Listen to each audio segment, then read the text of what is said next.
This is Group 8's presentation on the Chicago Teachers Union strike of 2012. The dispute between the Chicago Teachers Union and the Chicago Board of Education exemplifies the application of distributive bargaining in modern society, especially in the ways of its potential significant downfalls. The two parties in the dispute are the Chicago Teachers Union, which was led by President Karen Lewis and the rest of the union members, against the Chicago Board of Education, which was led by Mayor Rahm Emanuel. The negotiations surrounding the Chicago Teachers Union strike of 2012 began far in advance from the start of the strike in September 2012. The climate surrounding the teachers' relations with the Chicago Board of Education began to severely heighten in February when the school board proposed a major change to the teachers' contract that had been in place for decades. The teachers' main frustrations surrounded the negligible pay raise and lack of verbiage surrounding the length of the school day, as personnel had decreased significantly. As negotiations between the CTU and the Chicago Board of Education began, their actions were fruitless as they both ensued zero-sum tactics to no avail, resulting in a rally of nearly 10,000 protesters in May of 2012 in support of the teachers of Chicago. As the year moved along, the union voted to authorize a strike in June of 2012, with the date of the strike dependent on how future negotiations unfolded with the Board of Education. The school year quickly approached, and the Board of Education actually made some headway in July of 2012 with the CTU, as they agreed to hire additional staff to help alleviate the added responsibilities from multiple school closures. However, the CTU was still not pleased with their methods of evaluation and the way that they retain their teachers, so they set a date for a strike on September 10th of 2012.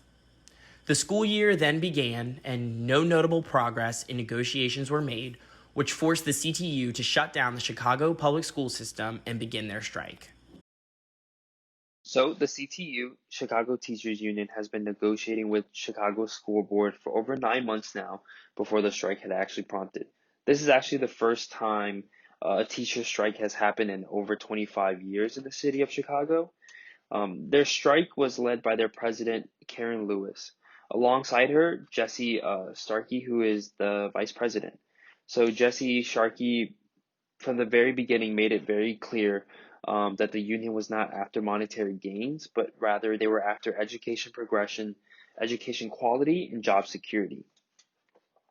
One of the union's biggest demands was a pay increase of 30% over the next 4 years. They felt as though their responsibilities just kept increasing over time from teachers being laid off. This also led to the union demanding that classroom sizes be reduced so that teachers who were laid off in the past could come back and have another chance to teach. With that being said, the CT also realizes that they were also on the verge of a corporate takeover. One of the foundations of this strike was to prevent Mayor Emanuel from closing public schools or even transitioning management of the school over to the hands of a private entity. Which would cause all the public school teachers to lose their job, which is what they're fighting against. Another underlying issue was that Mayor Emanuel and his board members wanted to purposely weed poor students and teachers out of the districts. This is basically what caused Lewis and the entire union to fight even harder for their cause. The second party involved in the 2012 teacher strike was the Chicago Board of Education. At the time, David Vittle was the president of the board, but Mayor Rahm Emanuel was taking charge. The two sides were not willing to compromise on the terms each party demanded in the beginning, which led to the teachers going on strike. The Board of Education was seeking out a way to end the strike under a state law. The board wanted teacher evaluations to include standardized testing of the students and longer school days. However, the teachers were growing tired of being on strike. They wanted to come back to the classrooms and start teaching again, but under the right terms. They were able to come to an agreement. In the end, the Chicago Teachers Union realized that although they didn't get everything they wanted out of the negotiation, that they finally got someone to listen and start making a move in the right direction that is going to better the education in the public schools of Chicago. In resolution of the 2012 Chicago Teachers Union strike, the teachers were granted the demand for a pay raise.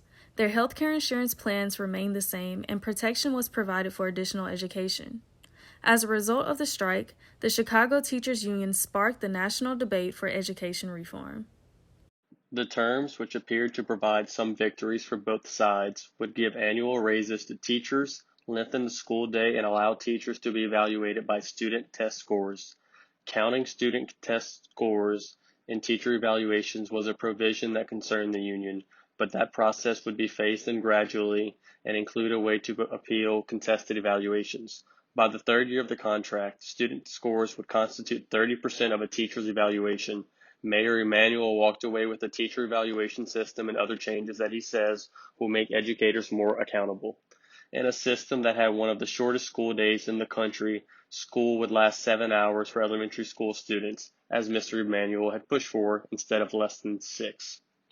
The district agreed to help make up for the extra time by hiring additional teachers from a pool of laid-off teachers. In addition, the schools would aim to hire laid-off teachers who were deemed proficient or excellent to fill at least half of the new job openings. The union didn't get all it wanted. In addition to the salary compromise, the school day and year will be extended, effectively adding more than 2 years of instruction time to the school career of a student who starts next year. Teachers also backed off on their insistence that laid-off teachers be given even more consideration for jobs. The deal called for an average of 17.6% over 4 years, down from the 30% initially sought by the union. The mayor doesn't walk away empty-handed from this. The contract deal is an honest compromise. It means returning our schools to the primary purpose, the education of the children. This is the best interest of the students who need the very best teachers, Emanuel said. It is the best interest of the teachers who also strive to achieve the best results they can for their students and want to develop as professionals as every professional does. The Chicago Teachers Union strike of 2012 really created a national dialogue that had not started in September of 2012, but it started with negotiations that happened behind closed doors following the multiple school closures in Chicago and the teachers' simple dissatisfaction with how the government was going about reforming the school system. Although they continued to negotiate, it was clearly evident that their bargaining tactics fell short of each other's personal goals and really illustrated exactly how distributive bargaining looks to claim value as opposed to creating value. And in this instance, there should have been a clear winner and a clear loser. However, it wasn't evident whether the CTU or the Chicago Board of Education was the clear winner or the clear loser because both had carried out certain victories. Sadly, in this instance, the students who were left out of the classroom with instruction from a teacher were the evident loser in this dispute.